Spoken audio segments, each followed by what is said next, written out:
Good evening and welcome to this webinar session on project and bid evaluation for waste treatment and disposal technologies.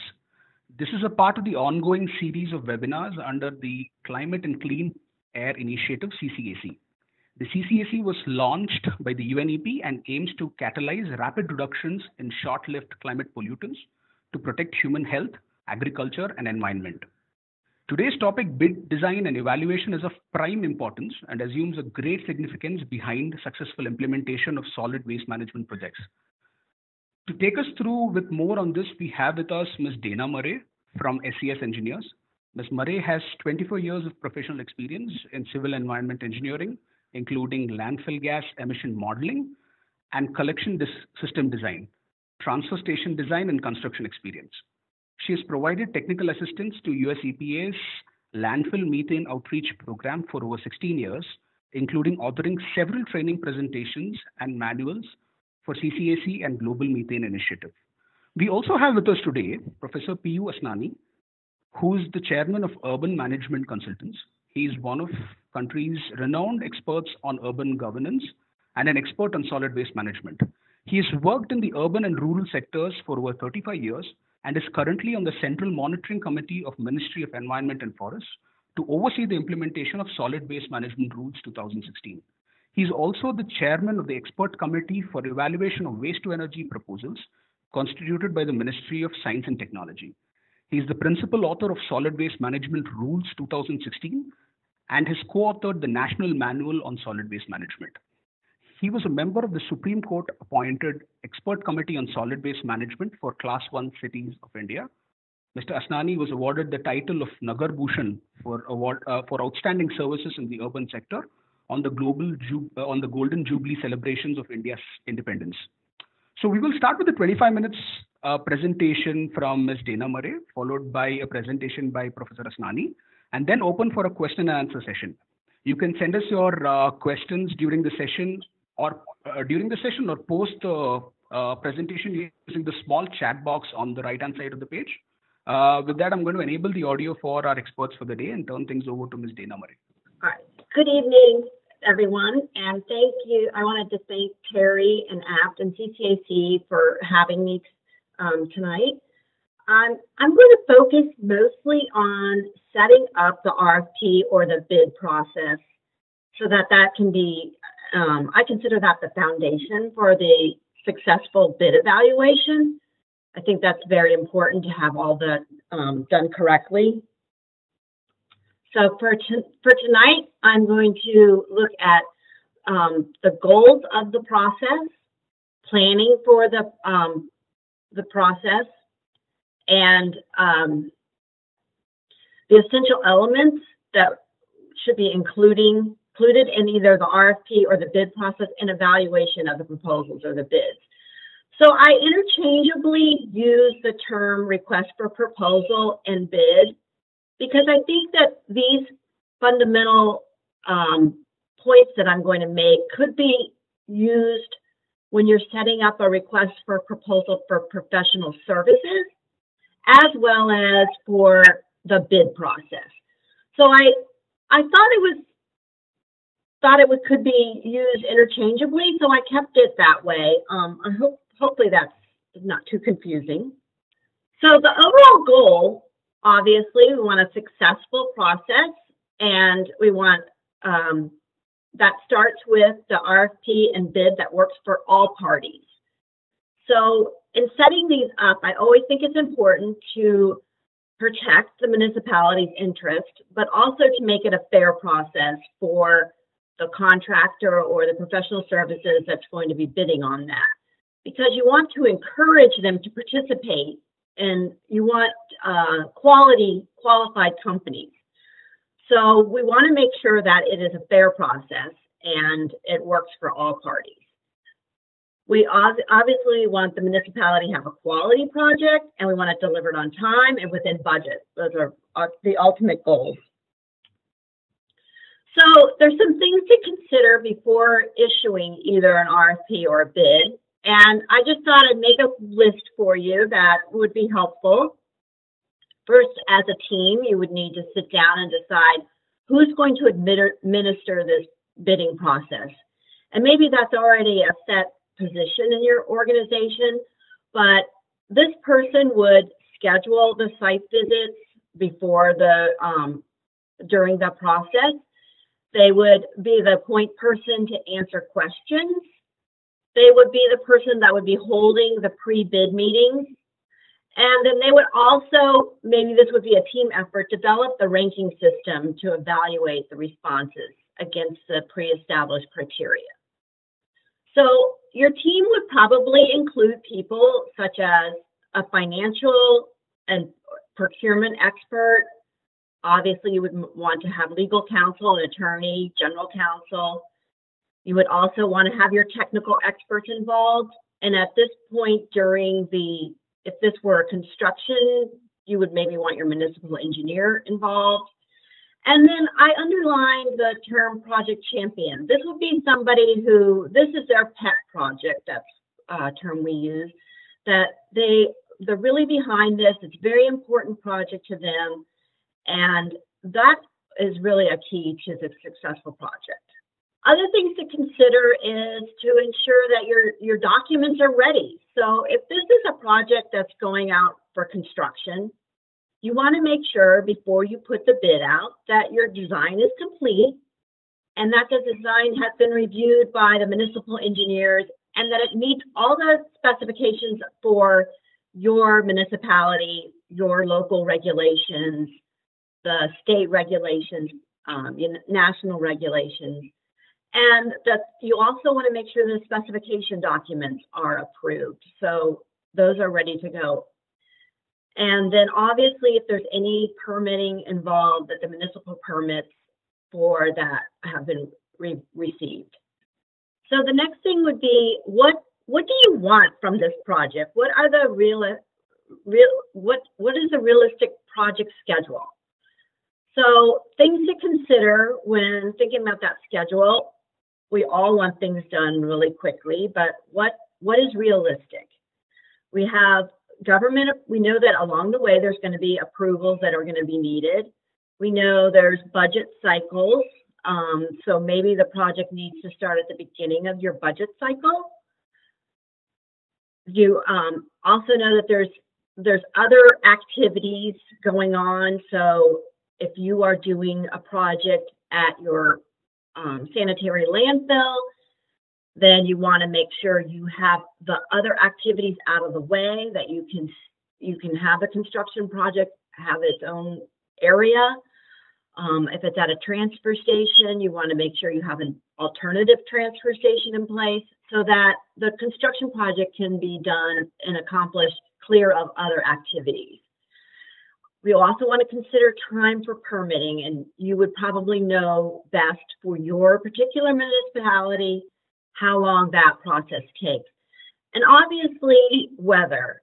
If you're issuing your project start to be at the beginning of the monsoon season, you will know that would probably be problematic. So these are things to consider when you're setting up your schedule. So this is for the team. Before you issue the RFP or the bid process, you want to make sure that you've done some due diligence in that your project has been evaluated for technical feasibility and that it's been evaluated for economic feasibility. I just put those in there as a reminder, but I'm sure that that's something that would be done early on. Consider, and then also before issuing the RFP, there's some options for you. So consider the type of contract that you're seeking. And in some cases, these particular projects may be more technically advanced. So you may be looking for a specialty firm. And you might want somebody that can actually do from the beginning to the end. You might want somebody that can do the design and the build. And that way there's cohesion between those two processes. And they can usually work things out a little better between the design, like if there's something missing in the design and the contract to build it, they would be able to work that out internally. Obviously, if you have a design engineer and you're just looking for a construction-only firm, that would be another kind of contract. There's also, in solid waste projects, there's an example where you could have somebody build the project and then they're also the operator. So for a sanitary landfill, for example, you could have the contractor also be the operator. So once they build the sanitary landfill, then they would do those operations. So that's a different kind of contract. And then there's a full bundle. You can have a firm that would do, these would be more for smaller projects, I think, like an anaerobic digester or a landfill gas project, where you would have design, build, operate. So that's another option for you. But these are things to consider when you're setting up your bid process. Other things to consider prior to that are what are your protocols at your municipality for setting this up? And you would know best, but things that you might have are, what are your legal requirements? Do you need to put out an expression of interest first? That might help you to narrow down qualified bidders. And that goes along with the next bullet of pre-qualifying your bidders.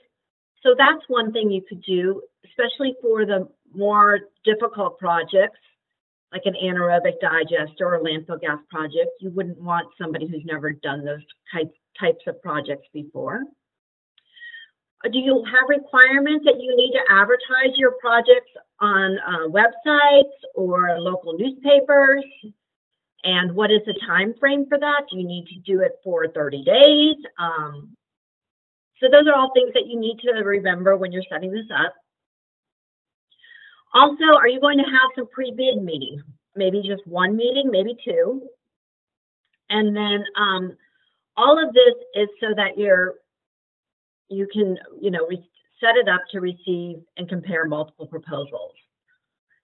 And obviously, we talked about it before, but you're setting them up as a transparent criteria. So you want to have that. We'll talk about that in later on.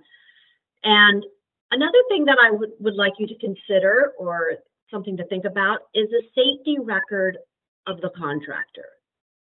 So if he has some documentation where he has performed other projects where has had a safe record, that would be something good to know.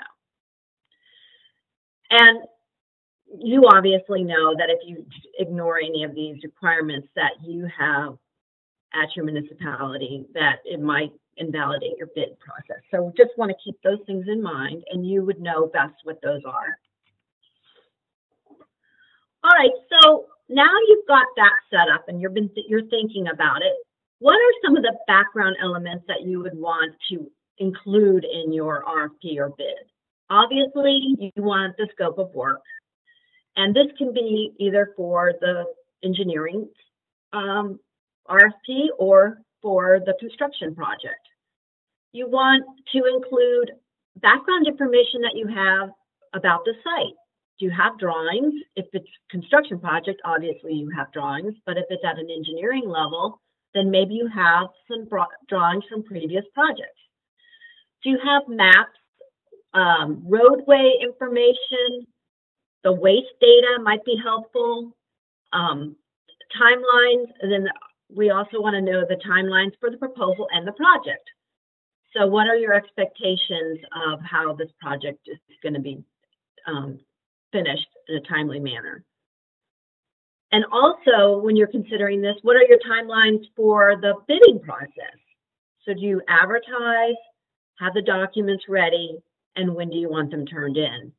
So for construction project, I would say 30 days is a necessary time for them to respond for the larger projects. And as we discussed earlier, you may want to have qualifications for your vendor to make sure that you get a qualified vendor. And again, the safety requirements. So now you need to make sure you have your bid documents, and those are included in the bidding process. Also, that might be helpful to the contractor is other relevant reports, such as a geotechnical evaluation of the site. If that's already been done, that might be helpful to include. The proposal evaluation criteria or the bid evaluation criteria needs to be clearly listed so that you can evaluate the proposals and the bids at an equal level. And then anything else that this would be where the lawyers come in. Do they have specific forms, registrations? Do you want to set page limits? Is there a fee to get the documents? Is there a fee to propose? And then any contact information for questions. So these are things that you can request for your respondents to provide to you. Obviously, you want a description of the company, their experience and project history on similar projects. So you would like to have, I call them past project profiles or project histories, a couple examples, maybe some references of other municipalities that they've worked for, and then scope of services that they typically offer as a company. That would be a good piece of information for them to submit to you. And their technical and financial qualifications. You want to make sure that they are financially qualified to be able to complete the work. And that goes along with maybe asking for a project financing plan or a letter of credit. You don't want them to run out of money halfway through the project and not be able to complete it. So we've all had that happen. Other things that you would want to include is the regulatory requirements. So have them show you how they can be responsible to comply with environmental compliance. And that might be during construction. Do you have stormwater requirements during construction? Are there requirements for how you store materials during construction? All of that should be laid out. And then the project, does the project itself comply with environmental regulations? So when they're building the project, since this is an environmental project, you want to make sure that they build it, that it will comply with those regulations. So for example, for a sanitary landfill, when they're constructing the liner at the bottom of the landfill, that needs to comply with the environmental regulations. And also have them demonstrate to you that they have a plan for how they're going to get the permits for the different stages of the project, and then if there's any type of community approval. And then other things to include would be the detailed schedule. So have them show you how they're going to meet their milestones and complete the project on time. And then if this is the build, operate, or design, build, operate project, you would like to see the operations and maintenance plan, obviously. So now we need to evaluate the RFPs and bids, and we want to compare each response so that they can meet the performance of the specific project. So by setting this up in the beginning with clear expectations and all the required documents, hopefully your responses will be easy to compare. I would recommend that you avoid basing your selection only on low bid, particularly for the more advanced projects like building a anaerobic digester, a landfill gas system, or the landfill liner. I think those require you to have the qualifications and not just the lowest bid. So you would want to, if while reviewing these proposals, if there's an opportunity for you to either interview the shortlisted folks, then you could ask questions of them or ask them clarifying questions in writing and give them a deadline to return those questions. So I would say that you want to select your team that's demonstrated experience with similar projects and that you've seen that they have the ability to manage projects and meet schedules. So all of that can be done as we discussed, by asking them for those types of things during the process. So particularly for selecting professional services, you first want to evaluate them on a technical basis, and then secondly, look at the financial considerations. But that might also be something to do for construction projects, especially for the more technically advanced projects. So I think you should consider that, and that kind of leads to not always selecting the low bid. So in conclusion, the well-written RFP or bid will provide well-anticipated contract terms for you and clear understanding of the role of the project scope, and it'll minimize uncertainty. So as I said in the very beginning, I think that this is the basis for a successful project is a well-written RFP and bid. And here's my contact information, and I'd be happy to respond to any questions in your email, in an email that you come up with later on, you know, even tomorrow or next week. I would be happy to hear from you. Thank you, Ms. Murray, for your presentation. I think we would go to Professor Asnani for his presentation now. Well, friends, it was very, very interesting to hear Dana Murray. She made a lovely presentation and gave all the essential requirements for preparing an RFP and evaluation. I, from my Indian experience, would like to focus a little more on what's wrong, what's going wrong, and how do we need to ensure that those problems do not arise and we get right kind of partners. And the PPP projects which are coming up after the detailed exercise of transaction advisory services, they survive. Indian experience has shown that many projects have been failing, and therefore I have given little more emphasis on those aspects which might be of interest to those who are participating. A little bit situation of India with 31% urban population out of 1,300 million people, and the waste generation is 1,90,000 tons per day. And India is still fortunate that the per capita waste generation is small. It ranges from 200 grams to 600 grams per capita, depending on the size of city and the population. And the waste composition has been biodegradable between a range of 40 to 60, paper 9 to 14, plastic 7 to 11, metal this, and others are very small proportion. And the proportion of inerts is decreasing from year to year, and that's a good sign of improvement in the solid waste management systems. Regulatory framework has been done. The solid waste management rules are in place of 2016, where the directions are clearly given what need to be done, and therefore the RFP, when it is made, has to take into consideration the regulatory framework. We find very often that the administrators ignore the regulatory aspect and go by the vendor's concerns, that you go for the technology and they go for the technology and ultimately they fail and the entire project collapses. So extremely important that one should clearly see what the law says. Biodegradable waste has either to be composted or you have to go for biomethanation. No other technology is allowed. Recyclables are to be given away to recyclers. They are neither supposed to be burnt, they are not supposed to be given away to landfills. And non-biodegradable and non-recyclable waste are allowed to be taken for waste to energy. They can go for burn technology. Restricted use, no biodegradable can be burnt, no recyclables can be burnt, and only inerts can go for disposal of landfill. This is the broad legal framework.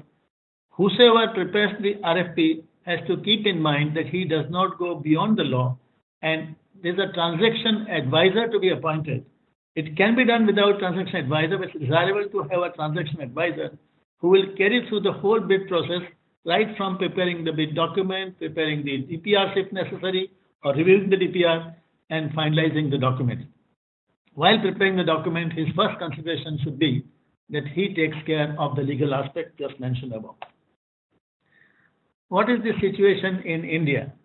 The waste composition, if you look at in details, about 37,000 tons can go towards waste to energy. There is a potential of landfilling of inerts, ashes, and rejects, which is about 66,000 tons a day. Mass burn of biodegradable waste is not allowed, and inert ashes are not allowed. Composting and biomethanation is permissible, and there's a scope of 89,000 tons plus per day that can go for the technology. So we have to look at this scope of work in Indian context, that what is the scope of attracting the private players for going for these technologies. So we have to keep an eye on the private players who have experience in the area and the large scope which is available in front of them. Now, what is the support coming up? It's very important to attract the private players. They should know that what is the government of India's policy or national policy, what support can be given to them so that everybody has a good level playing field. Government of India is now giving subsidy for compost at the rate of 1,500 rupees per ton, $23 per ton is a subsidy being given to the municipal authority. It can be passed on to the private operator. It can be given away for sale. So this money is available for supporting the composting technology. And power purchase, which was a major concern earlier in India, is now getting a benefit that the person who puts up a power plant, his power will be purchased by the power selling companies at the rate of 7 rupees and 4 paise per unit if they produce power from mixed waste, and for 7 rupees and 90 paise per unit if they have RDF as a base. So this is the knowledge which people must get who are interested to prepare the RFP and who are going to bid, that this is what support you are going to get. So he makes up his mind whether he should really go and bid for the particular project and what's the scope of product being sold and marketed. The state and local authorities are also going to give them support, and this must be fully known to the people and should be very clearly brought out in the RFP document, that land will be given at a nominal lease rent on a license fee, not on a term that he can hold the land. He'll be only having a license to be on the land for a period of 20-30 years. Free delivery of solid waste at the plant site. He doesn't have to go and search the waste. Power to be purchased by power company at fixed rate, and small tipping fee may be given to them in addition to whatever he gets to support the project which is coming up. The concessionaire in the Indian context, it is preferred that it should be DBOOT, the design part should also be left to him. Sometimes it is felt that once the project fails, the blame goes on a designer because somebody else has designed. So it's desirable that the person who is coming up, putting his own money, he may design, he may own, he may operate, and he may transfer at the end of the concession period. So that is the most preferred option. Otherwise, one can go for BOOT, where somebody else designs the project. He is made responsible for design, construction, operation, and maintenance for a period of 20 years, can be extended to 30 years. And the recovery of charges, that is being done through the sale of products. In India, still the concept of giving tipping fee is not very much in vogue.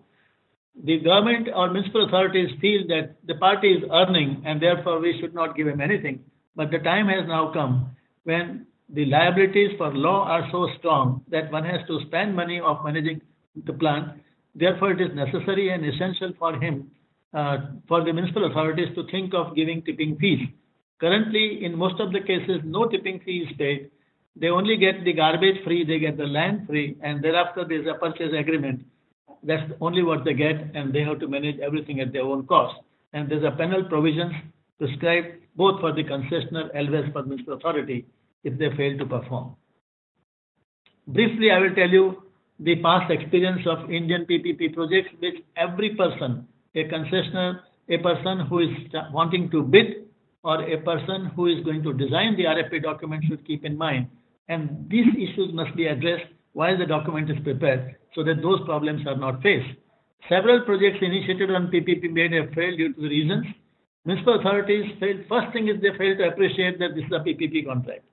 He is a partner, he is not a contractor. And so long as this understanding is not reached, these projects don't work. Lack of due diligence on the part of concessionaires, they sometimes just jump on the project without knowing the consequences over a period of 20 to 30 years. They need to do due diligence whether they will get a right kind of garbage, the garbage is fit for their work, are they going to get a mixed garbage which is not fit for producing compost, is not fit for producing power. Non-supply of the quantity and quality ensured by the municipal authority is a major concern that also has to be taken care of, and municipal authority must commit to that thing, and that has to be clearly brought out in the RFP document. about the liability of the municipal authority in giving the desired quantity and quality of waste. Municipal authorities making their PPP partners responsible for collection of user fees is an unfortunate example in several cities. They want the contractor to bring the money by recovering from the people, and they pay him from that money. This is not possible. He has no authority to take coercive measures. Therefore, such conditions should not be inserted, which one may take out of very much interest to take the project, but then they fail because they are not in a position to recover the fees. So such conditions should not get into the RFPs. The municipal authorities fail to extend support to the concessionaire in the initial period, and because of the poor recovery, he cannot sustain.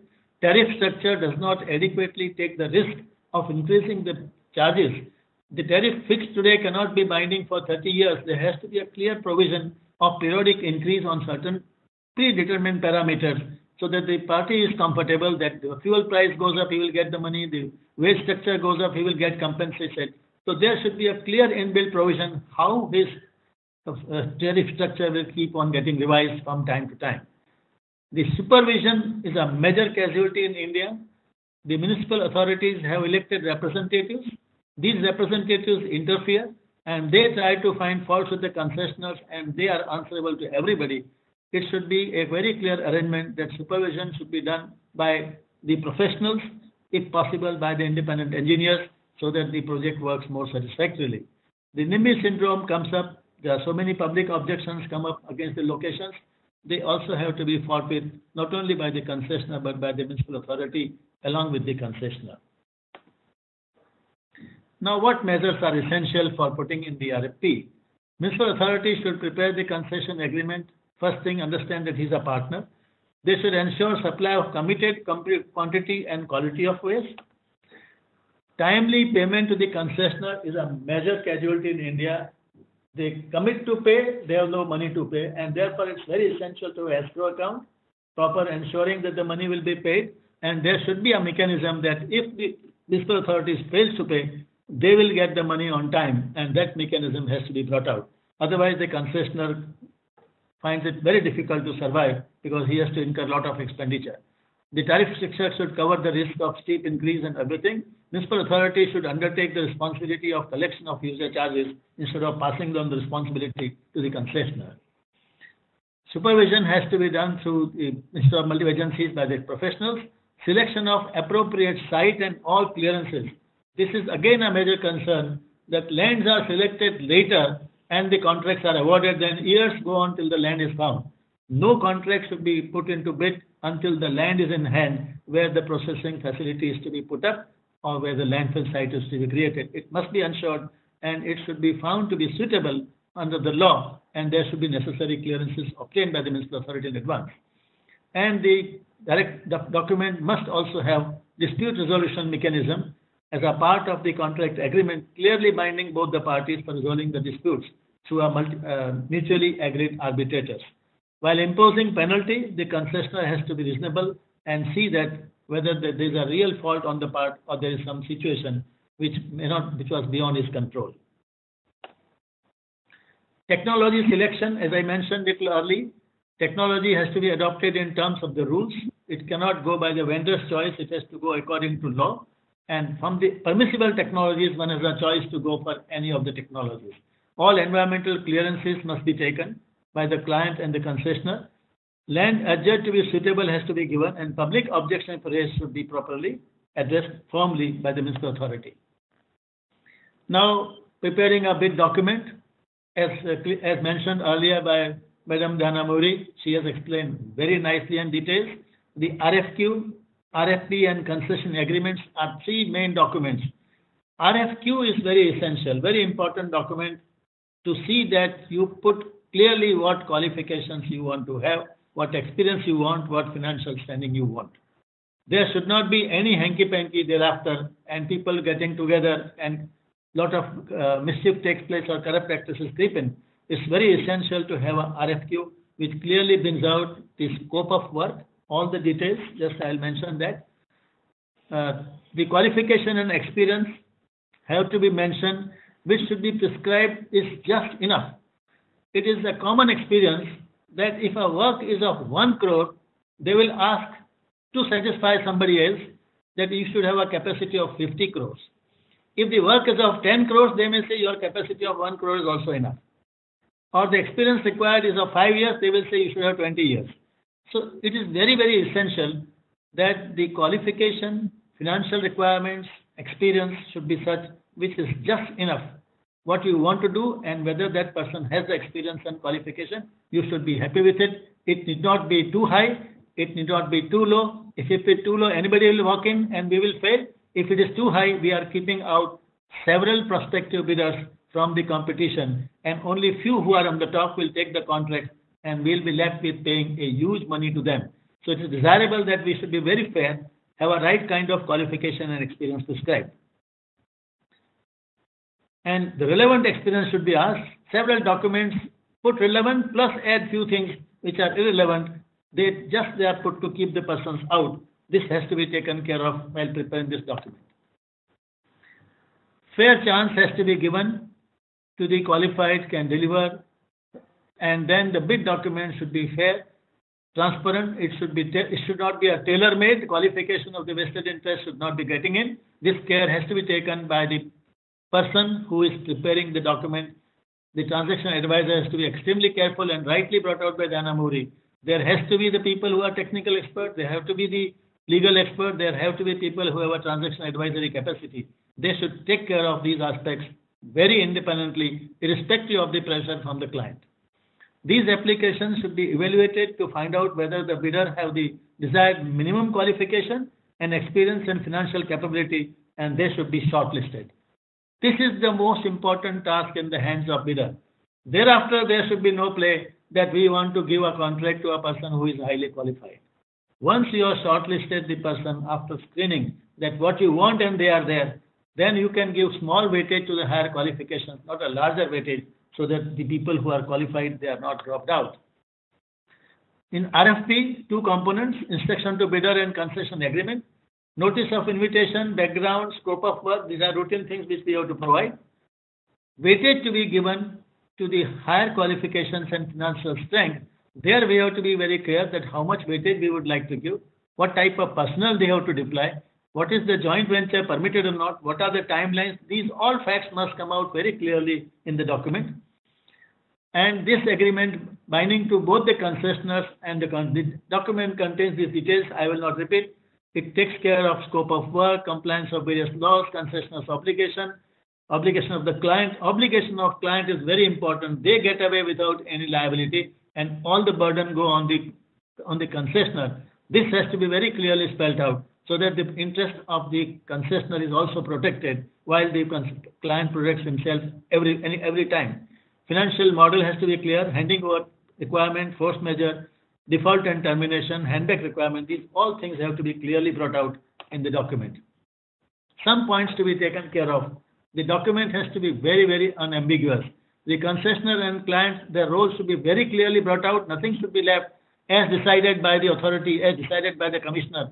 None of these words should ever appear in these documents, because that gives the upper hand to the authority. It should be very clearly brought out what is his authority, what is not his authority.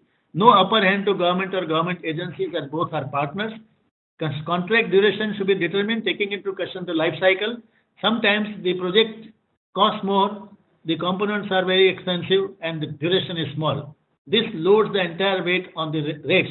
It is always desirable to put the time which is coterminous with the investments made with the machinery put up their life cycle. That will make the contract very, very affordable. Payment mechanism has to be clearly brought out. Timeline should be very clearly brought out. Adequate time should be provided to mobilize. Many times they put a very short time to start, and the person starts running the penalty from day one.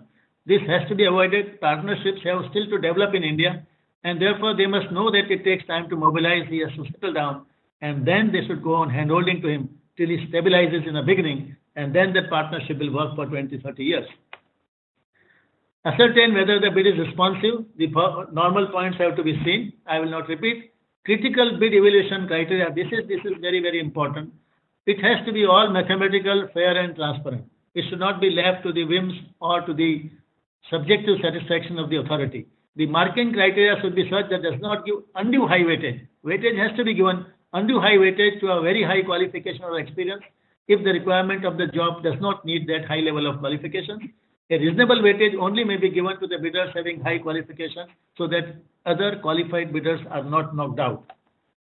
Weightage should be given among the qualified bidders, lowest bidder then should be considered. Then you should not say, now this is good and this is lower. You already pre-qualified them. They have met the requirements and therefore they have a right to get the bid if their rate is the lowest. And therefore this should be the consideration. Put whatever high qualification you think are essential for the particular project. Once you have found the people with the exact qualification, then the cost should prevail so that you don't disqualify the people on these grounds. In exceptional cases requiring high skills and technical skills, you can go for quality cum cost criteria. Otherwise, you should go for the lowest bid, but only from among those who are qualified and who meet the pre-bid requirements. The qualifying marks should be so prescribed that a reasonably qualified and experienced person gets qualified and becomes eligible for opening the financial bid. So this is how I think that we have to evaluate the bids and take care. As Madam Dana Muri has covered the entire gamut of activities that will be there, I have not insisted on those parts. I only wish that the right kind of transaction advisor should be appointed and they should prepare the document very transparent manner, looking to the legal requirements and the requirement of that particular job. If job is small, all qualifications should be accordingly. Job is highly technical, big projects are there, put the right kind of qualification and experience. But it should give a clear indication by reading the document. There is nothing in between the lines, it's all very clear. What we are suffering in the country is the transparency, and that transparency has to be ensured while preparing these documents. And if we have fair document, fair assessment, which is essential, we will get right kind of partners to sustain. And honesty and integrity of the officers will be above all most important for sustaining the contract. Thank you. Right. Well, then I think we've come to an end to this session.